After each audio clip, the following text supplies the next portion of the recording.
how do you think the your online reviews impact your recruiting? How much easier it is to maybe close people into the opportunity, and then also, get them selling more quickly? Yeah, I mean, I think it's crucial on so many different fronts, everything from SEO to customers wanting to have the belief or the trust to maybe pay a premium for a proven entity, right? So Mm. they could get the guy with no reviews for maybe 20% cheaper, or maybe is having a company that has 100 reviews that has positive things online worth the premium, right? And Yeah. then recruiting. So when we use SRU, it's interesting. I would say about half the applicants have done some research and looked us up Mhm. and know a little about us. The other half, they haven't. Yeah. And I would say usually the people who do the research are usually higher tier candidates. Mm.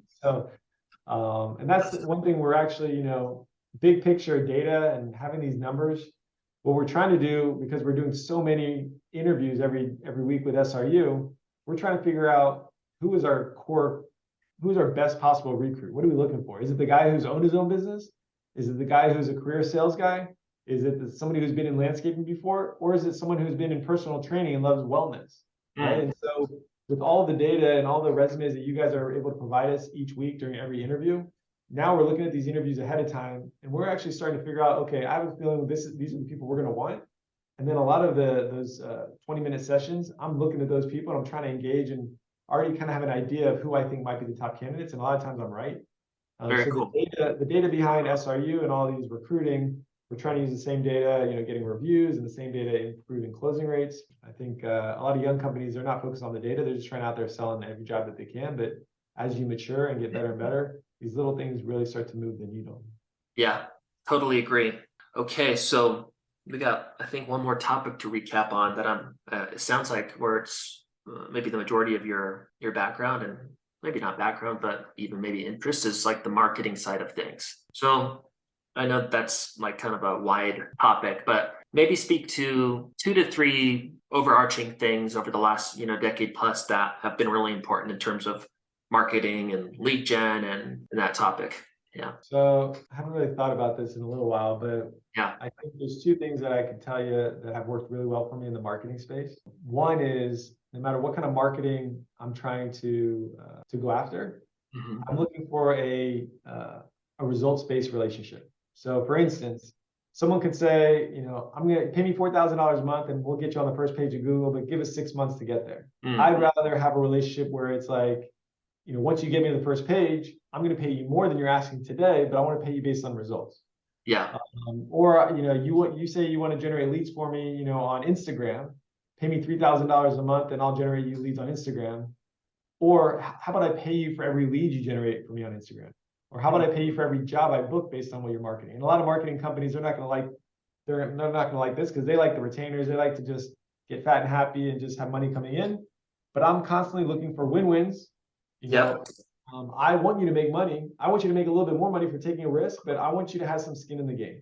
Yeah. And that's what I love about SRU is that I'm paying and I'm seeing results every single time. Like every time I walk into an interview and there's 40, 50 applicants sitting there, I Yeah. know where my money and my investment went to. If Yeah. you said, hey, just pay me and we'll see what happens, that would feel good to me. But knowing that every single week, It's your fingers. yeah, exactly. So I'm always looking for those results-based Yeah. marketing opportunities. So that's kind of broad.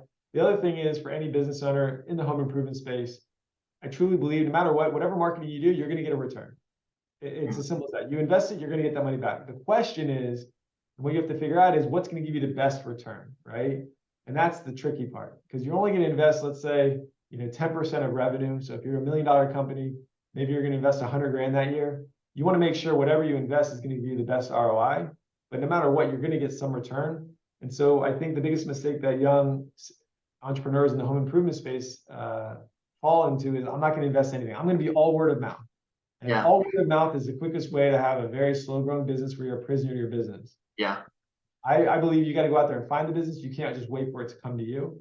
Yeah. And so more granular on the marketing that we do, I mean, we do everything. So we'll have door-to-door teams, we'll have Mhm. lawn signs, we'll do farmers markets, we'll do social media, Instagram, Facebook, House, LinkedIn is becoming, a really powerful one for all of Really?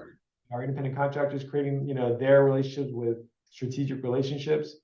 And the coolest thing that I haven't even played with is on my 2023 goals first quarter is using some of the virtual assistants. So Mhm. outsourcing some, email marketing and things like that to get in front of high strategic relationships. And Yeah, so we're going to explore that and see if we can kind of hack into that for turf. So, love it. Yeah, that's a great idea. What I love is the way that you invest into your business, right? Like you're down to put your money into it because I don't know if you look at it just like I have, but after like a few years, there's all these things that I invested in. I'm like, man, if I wouldn't have done that, we wouldn't be here. And so I'm like, I'm down to not do everything, but I'm like all in now, right? Because I'm totally convinced that it's the investing into the business and improving systems and you know getting diverse within marketing and all these things that happen, like that's what's required to make it a long-term business and think about it more long-term versus just trying to make as much money as I can this year. But a few things that stuck out, results driven. I think that's super super important, especially in everybody and their mother is a digital marketer, right? That's probably the most started business over the last 5 years. You take a course on running Facebook ads and now you got your own agency, right? So that's a good screening tool. And I think it's more common that companies are, doing that now. So maybe it takes you, connecting with 5 to 10 companies to find somebody that's open to it, right? So not being lazy about, oh, everybody charges 2, 3 grand, so I'm just not going to do this right now. Maybe do a little bit of work and source through some agencies. The yeah, Yeah, go ahead. no, I encourage to have a wide gamut. So hire that independent guy who's working from his desk in his own little office without a big agency, but then also invest in the bigger infrastructure, agency style, because they do things that are different skill sets. So there's not right or wrong way. I think there's room for both of those types of businesses. Mm-hmm. If you can find a company that's willing to put some skin in the game and offer some type of tangible results, whether it's estimates set or revenue that's going to be generated or hires that you're going to get, Yeah, whatever that kind of guarantee is, if you will. There should be something more specific than just I'm going to get you a lot of business. I'm going to get you to the top of SEO, whatever that is. So yeah, yeah. And I think another good thing that took me a while to learn is, an agency or a marketer, they're not good at everything that, like all those things that you listed, it's not one person. I know that for sure, right? It is very unique where people have that much skill set within their, marketing skill set or whatever, right? So I would imagine for what's common for somebody that's trying to get into the lead generation, avenue, right? It's like not all door to door, not all self-gen. Okay, what does it look like to invest into ads? Typically, you're going to be investing into one, maybe two sources, right? And you're just going all in on that, assuming it's like, Facebook or Google or, like the bigger ones, going all in on that until it's working. You're getting the ROI, it's predictable, more cash flows coming in. And then you can start to invest into other avenues, which was another thing that stuck out is you're really diverse. That was something that took us a while to learn.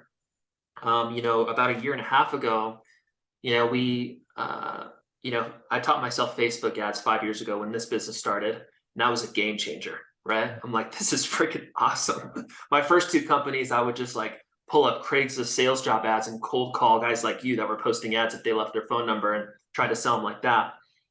And it worked perfectly for like 3 years. And then all of a sudden our account got shut down.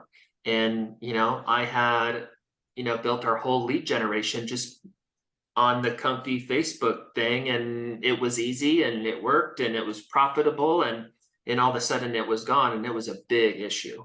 It hurt for a good 6+ months. And one of the things that I realized is you got to be diverse, right?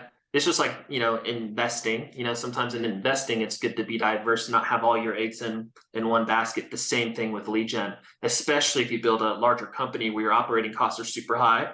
If you're victim to one thing, that could hurt really bad if you got a lot of costs to cover. And the last thing that stuck out was perspective, right? It's that long-term perspective. It's being okay with investing and getting through the learning curve and not maybe expecting everything to happen immediately, right? It's that long-term perspective. So, man, this has been This has been awesome. I loved this. It was like really cool getting to know you more. I think Southern Turf is even more of a cool company.